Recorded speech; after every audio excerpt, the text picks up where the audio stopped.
இன்னைக்கு நம்ம பார்க்க போற படம் கார்த்தியோட நடிப்புல வெளிவந்திருக்க வா வாத்தியாரு. இதுல எம்ஜிஆர் மாதிரி நடிச்சு கார்த்தி பயங்கரமா பட்டிய கிளப்பியிருப்பாரு. வாங்க கதைக்குள்ள போலாம். ஃபர்ஸ்ட் சீன்ல கார்த்தியோட தாத்தாவா இங்க ராஜ்கிரண் தான் இருக்காரு. அவர் தீவிர எம்ஜிஆர் ஃபேனாவும் இருப்பாரு. இப்போ எம்ஜிஆருக்கு உடம்பு சரியில்லாம ஹாஸ்பிட்டல் அட்மிட் பண்ணியிருந்த டைம்ல எம்ஜிஆரை போயிட்டு ஹாஸ்பிட்டலை பார்க்க முடியாததால இவங்களே அவருடைய பிடிச்ச படத்தை ஒரு தேட்டர்ல போட்டு பார்த்துட்டு இருக்காங்க. அப்படி படத்தை பார்த்துட்டு இருக்கும் போதே அவங்களுடைய பொண்ணுக்கு பிரசவ வலி வந்துருது. அதே சமயத்துல எம்ஜிஆரும் இறந்து போயிட்ட தகவலை சொல்றாங்க. இந்த செய்தியை கேட்டதுமே எம்ஜிஆர் ஃபேன்ஸா இருக்கிறவங்க அழ ஆரம்பிச்சிடுறாங்க. அப்பதான் ராஜ்கிரனுக்கு உங்களுக்கு பேரன் பிறந்திருக்குன்னு சொல்றாங்க. அவரை ஹாஸ்பிட்டல்ல வந்து பாக்குறாரு. அப்பதான் குழந்தையோட காலில் மச்சம் இருக்கு. அடடா, எம்ஜிஆருக்கு காலில் மச்சம் இருக்குமே. அதே மாதிரி எம்ஜிஆரும் 3:30 மணிக்கு தான் இறந்திருப்பாரு. பேரனும் அதே நேரத்துல பிறந்ததால வாத்தியாரே எனக்கு பேரனா பிறந்திருக்காருன்னு சொல்லி இந்த பையனை வாத்தியார் மாதிரியே வளர்க்க ஆரம்பிக்கிறாரு. இவனுக்கு நிறைய எம்ஜிஆர் படத்தால போட்டு காட்டி நல்லவங்களா இருக்கணும்னு சொல்லி நல்ல விஷயத்தெல்லாம் சொல்லி தராரு. இவன் எப்படி வளர்ந்துருக்கான்னா, ஸ்கூல்ல ஒரு பையன் காப்பி அடிச்சான்றதுக்காக வாத்தியார் மாதிரி சாட்டி எடுத்து அடிச்சிடுறான். இதனால பிரின்சிபலும் கம்ப்ளைண்ட் பண்றாரு. இப்படி இருக்கிற இவன் ஒரு நாள் லாட்ரியில அவங்க ஃப்ரெண்டு டிக்கெட் வாங்கறத பார்த்துட்டு அவனும் டிக்கெட் வாங்குறான். ஹீரோக்கு இப்போ 1,50,000 ரூபாய்க்கு பரிசும் விழுந்துருது. அப்பா சந்தோஷப்படுறாரு. ஆனா இதை பாக்குற ராஜ்கிரனும் வாத்தியார் என்ன சொல்லியிருக்காரு, உழைச்சிதான் சம்பாதிக்கணும், இந்த மாதிரி அடுத்தவங்க காசுக்கெல்லாம் ஆசைப்படக்கூடாதுன்னு சொல்லி லாட்ரி டிக்கெட்டை கிழிச்சு போட்டுடுறாரு. இவ்வளவு நாளா எம்ஜிஆரை பார்த்து அது மாதிரி வாழணும்னு நினைச்சிட்டு இருந்த அவனும் இதுக்கப்புறம் நம்பியாரோட ஸ்டைலை ஃபாலோ பண்ண ஆரம்பிச்சிடுறான். ஸ்கூல்ல காப்பி அடிக்கிறது, பசங்க கிட்ட சண்டை போடுறதுன்னு சொல்லி எல்லா கெட்ட விஷயத்தையும் பண்ண ஆரம்பிக்கிறான். ஆனா இது எதுவுமே தாத்தாக்கு தெரியாம மறைச்சு வச்சுக்கிறான். இந்த பையன் தாங்க கார்த்தி. இப்ப வளர்ந்து ஒரு போலீஸ் ஸ்டேஷன்ல இன்ஸ்பெக்டரா இருக்காரு. இப்ப இவர் கோர்ட்ல தான் இருக்காரு. இவர் மேல என்ன கேஸ்னா, ஒரு சினிமா ப்ரொடியூசர் கிட்ட போய் ஷூட்டிங் நடத்தணும்னா 2 லட்சம் ரூபாய் லஞ்சம் கேட்டிருப்பாரு. அவரும் 2 லட்சம் ரூபாய் லஞ்சத்தை கொடுத்துட்டு இப்போ கார்த்தி மேலே கோர்ட்லயே கேஸ போட்டுட்டாரு. ஆனா இங்க வந்த கார்த்தியோ, நான் எதுவும் லஞ்சம் வாங்கலங்க ஐயா அப்படின்னு சொல்லி சாதிக்கிறாரு. ஆனா இவரோட அப்பா அக்கௌண்ட்டுக்கு 2 லட்சம் ரூபாய் வந்திருக்கு. இதை பாக்குற ஜட்ஜோ இப்ப பயங்கரமா கடுப்பாயிடுறாரு. என்கிட்டயே போய் சொல்றியான்னு சொல்லி உனக்கு 6 மாசம் சஸ்பென்ஷன், அதோட 50,000 ரூபாய் அபராதமும் போட்டுடுறாரு. தாத்தா ஆசைப்பட்டாருன்னா கார்த்தி போலீஸ் இன்ஸ்பெக்டராகவே ஆயிருப்பாரு. ஆனா தாத்தாவை பொறுத்த வரைக்கும் பேரனோ வாத்தியார் மாதிரி நேர்மையான ஒரு போலீஸ் அதிகாரி.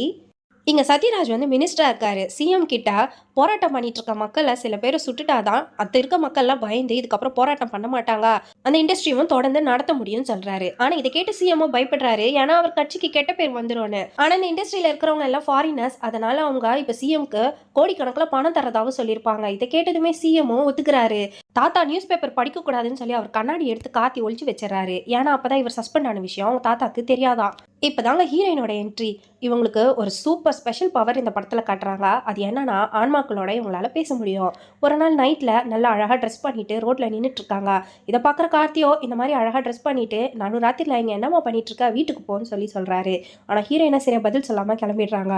இப்ப அந்த ரோட்ல ஒரு ஆக்சிடென்ட் ஆயிட்டு அதுல ஒருத்தர் இறந்தும் போயிடுறாரு. இந்த ஆக்சிடென்ட் பண்ணதே மினிஸ்டரோட பொண்ணு தான். பயங்கரமா குடிச்சிருக்காங்க. இப்ப அவங்க போன்ல இருந்து மினிஸ்டர் பிஏக்கு கால் பண்ணி நடந்த விஷயத்த சொல்றாரு. மினிஸ்டர் பொண்ணு தான் ஆக்சிடென்ட் பண்ண விஷயம் யாருக்கும் தெரியக்கூடாதுன்னு சொல்றாங்க. கார்த்தியும் அந்த பொண்ணு ஹாஸ்பிட்டல்ல சேர்த்திருப்பாரு. மினிஸ்டரும் வந்து நீ பண்ண உதவிக்கு உனக்கு என்ன ஹெல்ப் வேணும்ன்ற மாதிரி கேட்கறாரு. கார்த்திக்கும் இதுதான் சரியான நேரம்னு என் சஸ்பென்ஷனை மட்டும் கேன்சல் பண்ணுங்கன்னு சொல்றாரு. இப்போ இவர் கேட்ட மாதிரி சஸ்பென்ஷன் கேன்சல் ஆகி மறுபடியும் இன்ஸ்பெக்டரா சேர்த்துறாங்க. மினிஸ்டரோட பிஏ கார்த்திக் கால் பண்ணி மினிஸ்டரோட பொண்ணு தான் இந்த கொலையை பண்ணதா ஒரு பொண்ணு யூடியூப்ல வீடியோ போட்டிருக்கு, அது என்ன ஏதுன்னு பார்த்து கொஞ்சம் முடிச்சு விடுப்பான்னு சொல்றாரு. யூடியூப்ல வீடியோ போட்டது வேற யாரும் இல்ல, ஹீரோயின் தான். இதை பார்த்து கார்த்தி சைட் அடிச்சிட்டு இருக்காரு. ஆக்சுவலா அவங்க அன்னைக்கு ரோட்ல போயிட்டு இருக்கும் போது ஒரு ஆன்மா இவங்க கிட்ட பேச ட்ரை பண்ணிருக்கோம். இவங்க அந்த ஆன்மாவோட வீட்டை கண்டுபிடிச்சி போய் அந்த ஆன்மா கிட்ட பேசியிருப்பாங்க. அப்ப ஆக்சிடென்ட் பண்ணிட்டு மினிஸ்டரோட பொண்ணு தப்பிச்சு போயிட்டாங்க. அவங்களுக்கு சரியான தண்டனை வேணும்னு சொல்லியிருக்கோம். அதனாலதான் இவங்க யூடியூப்ல அந்த வீடியோவை போட்டிருப்பாங்க. இப்ப இதை பார்த்துட்டு இருக்க கார்த்தியோ ஹீரோயினை பயங்கரமா சைட் அடிச்சு முடிச்சுட்டு இப்ப ஹீரோயின் கிட்டே இதை பத்தி பேசலான்னு போறாரு. கார்த்தியோ ஹீரோயின் ஆன்மா கிட்ட எல்லாம் பேசுவாங்கன்னு சொன்னதை நம்ப மாட்டேங்கிறாரு. அதனால உடனே கார்த்தியோட இறந்து போன பாட்டி கிட்ட நான் பேச வைக்கிறேன், அப்ப நீ என்ன நம்புவேலன்னு சொல்லி உண்மையிலே அவங்க பாட்டி கிட்ட பேச வச்சிடுறாங்க. அதுவும் இவங்க 2 பேரும் டூயட் பாடிக்கிட்டே மினிஸ்டரும் சிஎம்மும் சேர்ந்து அந்த போராட்டத்தில் மக்களை சுடுறதுக்கு ஆர்டர் போட்டிருப்பாங்க. இந்த விஷயம் தான் இப்போ நியூஸில் வந்துட்டு இருக்கு. ரொம்ப பரபரப்பாக போயிட்டு இருக்கு. மஞ்சள் முகம்ன்ற குரூப் வந்து ஏஐ வீடியோ மூலமாக அந்த போராட்டத்தில் என்ன நடக்க போதோ அதை அப்படியே வீடியோவாக ரிலீஸ் பண்ணிட்டு இருப்பாங்க. எல்லா டிவி சேனல்லையும் இந்த நியூஸ் தான் போயிட்டு இருக்கோம். இதனால மினிஸ்டருக்கும் சிஎம்க்கும் ப்ரெஷர் ஜாஸ்தி ஆயிடுது. உடனே இந்த துப்பாக்கி சுடுறத கேன்சல் பண்ணிடுறாங்க. ஆனால் ஃபாரின் இன்வெஸ்டர்ஸோ எனக்கு சீக்கிரமாக அந்த மஞ்சள் குரூப் யாருன்னு கண்டுபிடிச்சு அவங்க கதையை முடின்னு சொல்லிடுறாங்க. இந்த மஞ்சள் குரூப் அரசுக்கு எதிராக சரி பண்ணுறதாவும் இவங்களை பிடிச்சி கொடுக்குறவங்க 10 லட்சம் ரூபாய் தரதாவும் அறிவிக்கிறாங்க. உடனே கார்த்திக் ஒரு நல்ல ஐடியா கிடைக்குது. நம்ம பிடிச்சு கொடுத்தா நமக்கு 10 லட்சம் கிடைக்கும்னு சொல்லி ஸ்ட்ரெயிட்டா மினிஸ்டர் கிட்டே வந்து நான் அந்த கும்பலை பிடிச்சி கொடுக்குறேன்னு சொல்றாரு. இப்ப எல்லாருமா சேர்ந்து இந்த விஷயம் எப்படி வெளியே போயிருக்குன்னு சொல்லி டிஸ்கஸ் பண்ணிட்டு இருக்காங்க. அப்பதான் ஒரு பார்ட்டியில சிஎம்மோட பிஏ போன் மூலியமாவும் வேற 2 மினிஸ்டர் போனுமே அந்த பார்ட்டியில காணாம போயிருக்கோம். அதுக்கப்புறமா அந்த போனை இவங்களுக்கு கிடைச்சிருக்கும். அதுல இருந்து தான் தகவல் லீக் ஆயிருக்கு. இப்போ ராஜ்கிரனுக்கு தொலைஞ்ச கண்ணாடி கிடைச்சிருது. இப்போ பேரை லஞ்சம் வாங்கி தான் சஸ்பெண்ட் ஆனாங்கன்ற விஷயத்த நியூஸ் பேப்பர்ல பார்த்து அதிர்ச்சி ஆயிடுறாரு. கார்த்திக்கு மஞ்சள் குரூப்பை பிடிக்கிறதுக்கு ஒரு சூப்பரான ஐடியா கிடைக்குது. அது என்னன்னா, மறுபடியும் இந்த மினிஸ்டர்ஸா வேற ஒரு விஷயத்த பேச வச்சு அவங்க அதை வீடியோவை ரிலீஸ் பண்ணும்போது அவங்கள பிடிச்சிடலான்னு. இதே சமயத்துல தாத்தாவோ கார்த்தியோட அப்பா கிட்ட பேரை லஞ்சம்லாம் வாங்கி அரெஸ்ட் ஆயிருக்கான் அப்படின்னு சொல்லி கோவப்படுறாரு. அவனும் எல்லா போலீஸ்காரன் மாதிரி தான் நடந்துக்கிறான், அவன் இப்படி நடந்துக்கிறதுல என்ன தப்பு இருக்குன்னு கேட்கறாரு. இதனால தாத்தா கஷ்டமா இருக்கு. இப்போ வேற ஒரு குரூப் தான் மஞ்சள் குரூப்னு சொல்லி என்கவுண்டர்ல போட்டு தள்ளுறதா மினிஸ்டருங்க பேசிக்கணும். அதை கேட்குற உண்மையான அந்த மஞ்சள் குரூப்போ இதை வந்து நியூஸாக வெளியிடுவாங்க. அப்போ அவங்களுக்கு பிடிச்சிடலான்னு சொல்லி பிளான் பண்ணுறாங்க. கார்த்திக் கிட்ட தாத்தாக்கு உண்மை தெரிஞ்சிச்சுன்னு அம்மா சொல்கிறாங்க. ஆனால் அவர் இந்த வேலையில் பிஸியாக இருக்கிறதால அதை கண்டுக்க மாட்டாரு. வீடியோ பப்ளிஷ் பண்ணுறவங்களோட வீட்டில் வந்து போலீஸ் வெயிட் பண்ணிட்டு இருக்காங்க. அப்போ அந்த மஞ்சள் முகத்தை சேர்ந்த ஒரு நபரோ பீஸா டெலிவரி பண்ணிட்டு போறாரு. அதுக்குள்ள ஒரு QR கோட் இருக்கு. ஸ்கேன் பண்ணால் அதில் தான் அந்த வீடியோவும் வருது. உடனே அந்த பீஸா பாய் தான் அந்த குரூப்பில் ஒருத்தன் கன்ஃபார்ம் பண்ணிட்டு கார்த்தியோ துரத்திட்டே போறாரு. அவனும் இப்போ மஞ்சள் முகம் டீமோட நின்று பேசிட்டு இருக்கான். அங்கே வர கார்த்தி எல்லாரையும் அடித்து அரெஸ்ட்டும் பண்ணிடுறாங்க. இப்போதான் கார்த்திக் ஒரு ஷாக்கிங்கான நியூஸ், அவங்க தாத்தா இறந்து போயிட்டாருன்னு. தாத்தாக்கு உண்மை தெரிஞ்சதுமே நம்ம அவர்கிட்ட வந்து பேசியிருக்கணும்னு சொல்லி இப்போ ஃபீல் பண்ணிட்டு இருக்காரு. மினிஸ்டரும் அந்த மஞ்சள் முக டீமில் இருக்க எல்லாரையுமே என்கவுண்டர் பண்ணி அவங்க கதையை முடிக்க சொல்லிடுறாரு. ஆக்சுவலாக கமிஷனருக்குமே அவங்க எந்த தப்புமே செய்யலன்னு தெரியுது. ஆனால் மினிஸ்டரோடைய ஆர்டர் மீற முடியாதுன்னு சொல்லி எல்லாரையும் என்கவுண்டர் பண்ண நினைக்கிறாங்க. இப்போ எம்ஜிஆரும் கார்த்தி மேலே பயங்கர கோவமாக இருக்கிற மாதிரி அவர் ஃபீல் பண்ணுறாரு. ஆக்சுவலாக அவங்க தாத்தா இறந்ததுக்கு அப்புறமா எம்ஜிஆரோட ஆன்மா கிட்ட போய் அவங்க பேரனை திருத்த சொல்லி கேட்டிருப்பாரு. அதனால இப்போ எம்ஜிஆரோட ஆன்மாவே கார்த்திக்குள்ள வர மாதிரி இந்த படத்தில் காட்டுறாங்க. நீங்கள்லாம் நினைக்கிறது எனக்கும் புரியுது, அப்படிதாங்க படத்தில் சொல்லுவாங்க.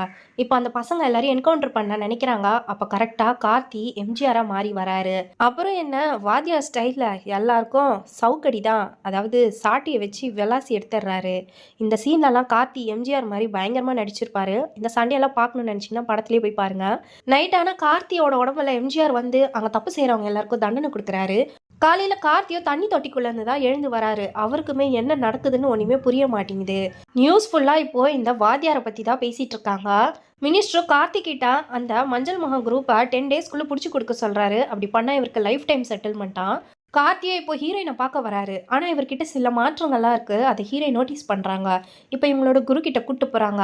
அப்போ தான் கார்த்தி எம்ஜிஆராக மாறி பேசுகிறாரு. அப்போ தான் இவருக்குள்ளே வாத்தியாரோட ஆன்மா இருக்குன்றதை இவங்க தெரிஞ்சுக்கிறாங்க. எம்ஜிஆராக இருக்கிற கார்த்தி தான் அந்த மஞ்சள் முக குரூப்பை இவரோட வீட்டு மொட்டை மாடியிலே தங்க வச்சு அவங்களுக்கான சாப்பாடும் கொடுத்துட்ருக்காரு. அது தெரியாத கார்த்தியோ அந்த மஞ்சள் முகத்தை தேடிட்டு இருக்காரு. ஹீரோயினும் வாத்தியாரும் பேசிட்டு இருந்ததை ஒரு வீடியோவில் போலீஸ்காரங்க பார்த்துடுறாங்க. அதனால ஹீரோயினை கூப்பிட்டு வந்து யார் அந்த வாத்தியாருன்னு கேட்குறாங்க. ஆனால் அவங்களும் சொல்ல மாட்டாங்க. இப்போ அவங்கள அடித்ததுமே கார்த்தி எம்ஜிஆராக மாறிடுறாரு. அங்கே இருக்கிற கரண்ட் எல்லாம் போயிடுது. இருட்டில் எல்லாரையும் பயங்கரமாக அடித்து போட்டுட்டு ஹீரோயினையும் அங்கேருந்து கூப்பிட்டு போயிடுறாரு. கார்த்தியை மாடியில் ஏதோ சவுண்டு கேட்குதுன்னு வந்து பார்த்தா அந்த மஞ்சள் முகம் குரூப் இங்கே தான் இருக்காங்க. உடனே அவங்கள அடிக்க போறாரு.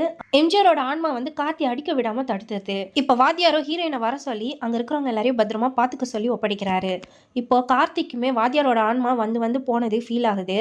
போலீஸும் வந்து வாத்தியாராக இருந்தவரோட ஃபிங்கர் பிரிண்ட் கிடச்சிருக்கு, அது நீயாக தான் இருக்கும்னு சொல்லி எல்லாரும் சந்தேகப்படுறாங்க. அதனால உன் ஃபிங்கர் பிரிண்ட்டோட மேட்ச் ஆகுதான்னு பார்க்கணும்னு சொல்லி கூப்பிட்டு போகிறாங்க. ஆக்சுவலாக கார்த்திக்குமே இப்போ பயமாக இருக்குது. ஏன்னா ஃபிங்கர் பிரிண்ட் மேட்ச் ஆகிடுச்சுன்னா என்ன பண்ணுறது? ஏன்னா இவருக்கு தான் எம்ஜிஆர் ஆன்மா வரது இப்போ தானே தெரியும்.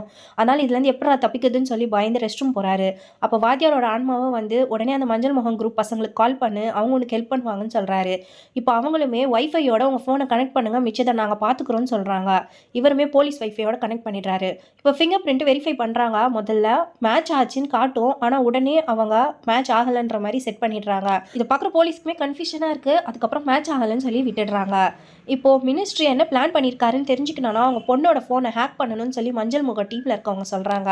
இந்த பொண்ணும் ஒரு பார்ட்டிக்கு போயிருக்காங்க. இவங்க தானே முதல்ல ஒரு ஆக்சிடென்ட் பண்ணி கொலை பண்ணாங்க. அதனால வாத்தியாரோ கேட்க வராரு. இப்போ பாடி கார்ட்ஸ் குறுக்க வந்ததால் அவங்களுக்கும் அடி விழுது. அந்த கேப்பில் இவங்களோட ஃபோனை வந்து அந்த ஹீரோயின் மாற்றிடுறாங்க. இப்போ இவங்க ஃபிங்கர் பிரிண்ட்டை வச்சு அவங்க ஃபோனை ஓப்பன் பண்ணி அதுக்குள்ளே இருக்கிற முக்கியமான விஷயத்த ஒன்று எடுத்திருப்பாங்க. அதே நேரத்தில் வாத்தியார் அட்டாக் பண்ணுறதுக்கு நிறைய ரவுடிங்க வந்துருவாங்க. இவரை எல்லாரையும் அடிச்சிட்டு இருக்காரு. இந்த கேப்பில் மினிஸ்டரும் அவங்க பொண்ணு ஊரை விட்டு தப்பிச்சு போகிறதுக்கு பிளான் பண்ணுறாங்க. ரவுடிங்களோட சண்டை போடும்போது வாத்தியாருக்கும் அடிபட்டுடுது. ஆக்சுவலாக சிஎம்மும் அந்த மினிஸ்டர் பேசிட்டு இருந்ததை வீடியோ எடுத்து வச்சிருப்பாங்க. இப்போ அது நியூஸ் ஃபுல்லாக வந்துடுது. சிஎம்க்கு பதவி போயிடுது. அதனால கோவத்தில் இப்போ மினிஸ்ட்ரியும் அவங்க பொண்ணையும் போட்டு தள்ளணும்னு சொல்லிடுறாரு. அதனால அவங்க கதையை முடிச்சிடுறாங்க. இப்போ கார்த்தியை வந்து ஹாஸ்பிட்டலில் சேர்த்துருக்காங்களா, அவருக்கும் ட்ரீட்மெண்ட் முடிஞ்சிருது. ஊர் மக்கள் எல்லாருமே நம்ம வாத்தியார் திரும்ப வந்துட்டாருடா அப்படின்ற மாதிரி பயங்கர ஹாப்பியாக இருக்காங்க. கார்த்திக்குமே வந்து ரொம்ப ஆச்சரியமாக தான் இருக்குது. இப்போ தாத்தாவோ கார்த்தியோட உடம்புல எம்ஜிஆர் இருக்கிறதுனால அவரோட ஆன்மாவை சாந்தி அடைஞ்சிருது. இதோட இந்த படத்தையும் முடிச்சிடுறாங்க. இந்த மூவியோட எக்ஸ்பிளனேஷன் உங்களுக்கு பிடிச்சிருந்ததுன்னா வீடியோக்கு லைக் போட்டுருங்க. மறக்காமல் சேனலையும் சப்ஸ்கிரைப் பண்ணிவிடுங்க. நன்றி, வணக்கம்.